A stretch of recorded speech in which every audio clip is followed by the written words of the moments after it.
How's it going, everybody? It's Carl here, and today we're going to be fixing the Camaro. We have an alternator problem, and so we got the old alternator down here, and what happened is the voltage regulator went out. It burned up.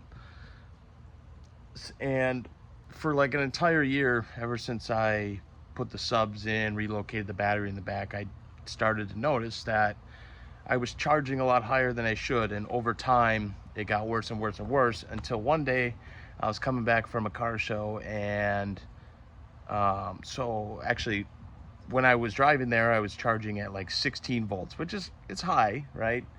But it's not really that alarming yet. And then on the way back we were charging at 16.8, almost 17, and the gauges were flashing at me, and right then and there I knew we have a problem. And I knew it was the voltage regulator. I mean, we were charging, it's not like we didn't have voltage, we just had a lot of voltage, right? So I made sure on that drive home I had the lights on, I had the amp and speakers playing as loud as possible to just kind of draw that current. The current's got to go somewhere, right? Trying to draw it away from the battery and the computer and all that, and frying all that up, because you fry the computer, there's a lot of electronics that can go bad, and but it is what it is. So what I went out and did is I bought a Power Master alternator. So this one it's a 165 amp alternator, and the one I had on here, when it came with the Dirty Dingo relocation kit, that was a 105 amp alternator. And I started doing some math, and I'm like, the amp is 800 watts, right? And you need about 50% of your amperage, and there's like a certain amount to run the car and all this and that. But I have noticed that I have a lot of current draw, like with the trans cooler and the lights being on and everything. There's just not enough power to run everything. So we upgraded the amperage of the alternator, so we have 60 more amps now, which is perfect. The only thing that's a little concerning is we're right on the border, but with the 2-gauge wire, and to run, you can go up to 180 amps at like up to 16 feet of 2-gauge wire. So we're like right, and I think they have a test sheet in here. Actually, the alternator performed better than 165 at driving speed. It was up close to like 180. So we are right on the border of the limit of the wires. We should be fine with that though.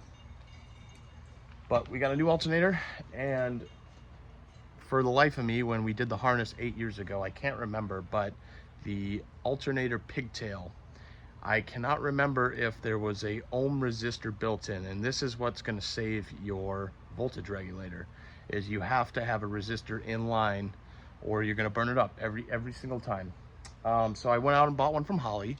So we're going to tear apart that harness. We're going to see if there is even a resistor in there, and I mean that could even be burned up too. I don't know if there is one in there, hard to say.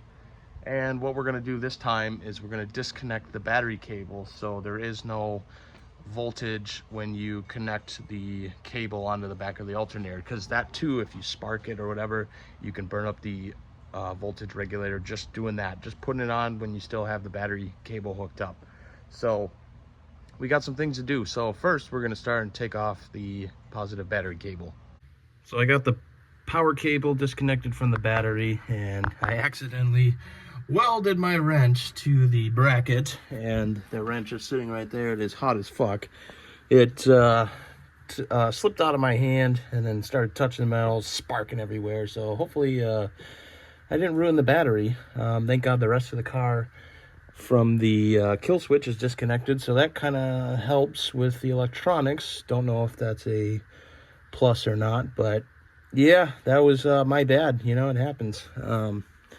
But we got it disconnected, so now we come up to the front of the car here, and so this is the old pigtail. So we did end up swapping out pigtails because that is technically a truck alternator, and it takes this style pigtail, whereas the F-bodies take kind of like a square pigtail. So we did, like I said, end up splicing in one, but digging through the harness there, I do not see a resistor in line. So this could be the main cause of why the voltage regulator burned out. But, so we're just gonna get the old soldering iron hooked up here, and we're gonna splice in that new pigtail, and then we'll get the alternator installed and bolted in and all that. And then we can connect the power cable to the alternator. And the nice thing about the Power Master alternator is they come with a grounding stud on top of the alternator. So if your grounds for where the alternator mounts, because that's your grounding points, is where it bolts in, if they are just not that clean, you have a backup to have ground, because that will also burn out your voltage regulator if you don't have good grounding. So we're gonna have to make up a battery cable, but I got tons of 2-gauge black grounding cable, so we should be able to whip one up real quick, and then we'll just bolt it right to the frame, and we should be good to go there. All right, so I got the new piece wired in, and I had more of this wire harness loom stuff laying around, so we got it all looking nice. New plug on there, resistors in the middle, so that's good. So now what we can do is we can unpack the alternator, we can bolt the alternator back on, and then get that pigtail plugged in, get the tensioner back on with the belt, and we could hook up the power cable, and then we can make our ground cable and ground it to the body. And then we will be ready to hook the positive battery cable back up, start it up, see what volts we're looking at, how everything's looking. So we're making progress here. All right, so I made a very expensive mistake, and I found out I had to clock the front of the case 90 degrees that way, so my charging post does not interfere with the oil fill funnel and cap. And in doing so, I pretty much wrecked the alternator trying to clock it, because I did not know from Power Master, they press in the whole, I think they call it the stator, and it's you need a professional to do it, right? So I wrecked the first one, and I found all this out because I called tech support. But I got another alternator here, and I went and brought it to an alternator shop, and they clocked it for me, and they ended up having to resolder some things to put everything back together. So hopefully it works. But this one should be ready to go to bolt in, so I'm going to bolt it in, and then we can make up that ground cable and see where we need to go from there.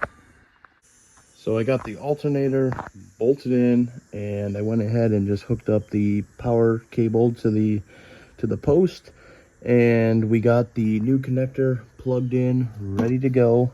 And then I also had to go out and I had to go buy a one size smaller belt, because Power Master uses a slightly smaller pulley than the AC Delco one, and I couldn't just swap pulleys because they have different depths on the pulley, so it wouldn't work with the application.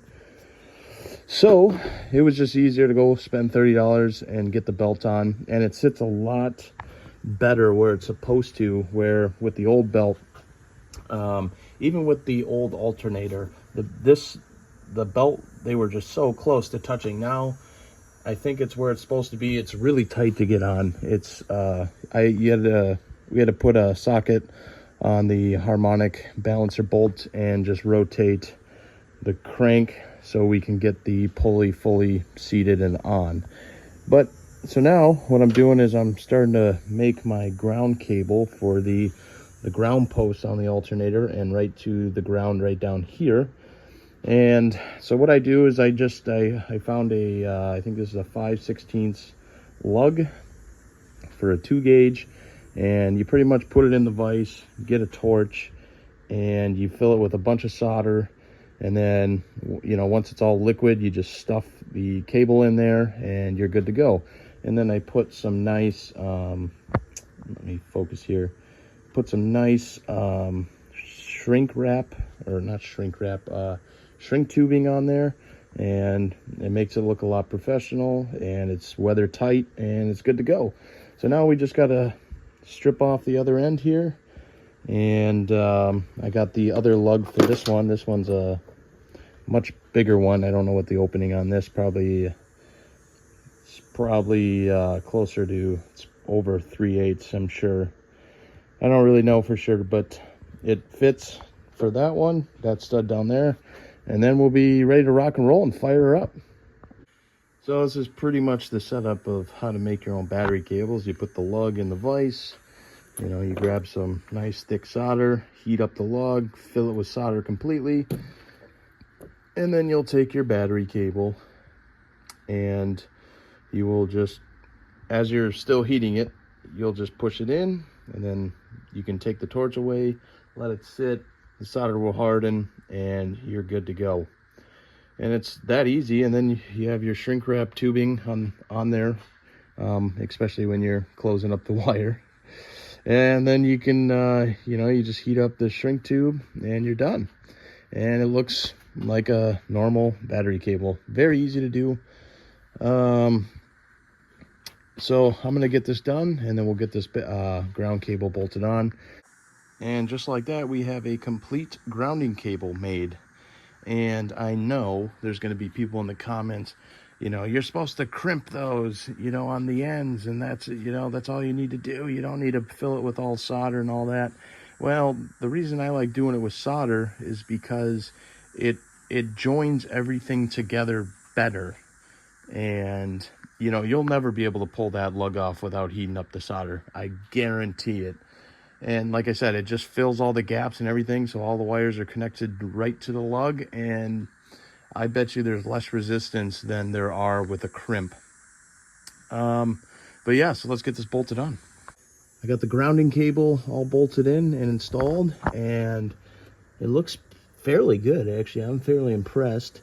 It's got the right length. It's got some slack in it, so when the motor moves around, we have enough, so there's enough length there. And yeah, it looks great, and it should do its job. And really the purpose of this is, if you don't have good grounds on your alternator case, you will burn out that voltage regulator. So that is another possibility of why the voltage regulator burned out.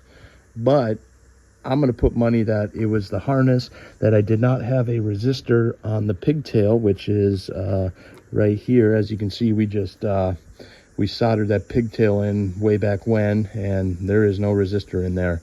So I'm going to put money it was on the pigtail, but this is extra insurance, and you know. And so now really let's hook up the battery cable in the rear, and then we can fire up the car and, you know, see what kind of volts we're looking at.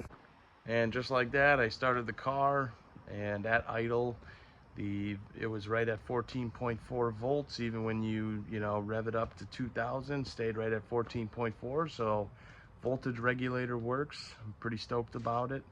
And yeah, job well done here. I think the next video that you guys are going to see from me, we're going to be changing the diff fluid on this. And after that, I really don't know if we're going to be doing much else to the car this year. I think that's all I'm going to be able to do this year. There's a lot to do next year, that is for sure. I got a lot of ideas, a lot of plans, but you know, maybe we'll just take it to more car shows and, you know, have fun doing it. So thanks for watching, everybody. I appreciate you all. Please like and subscribe. I'll see you guys in the next one.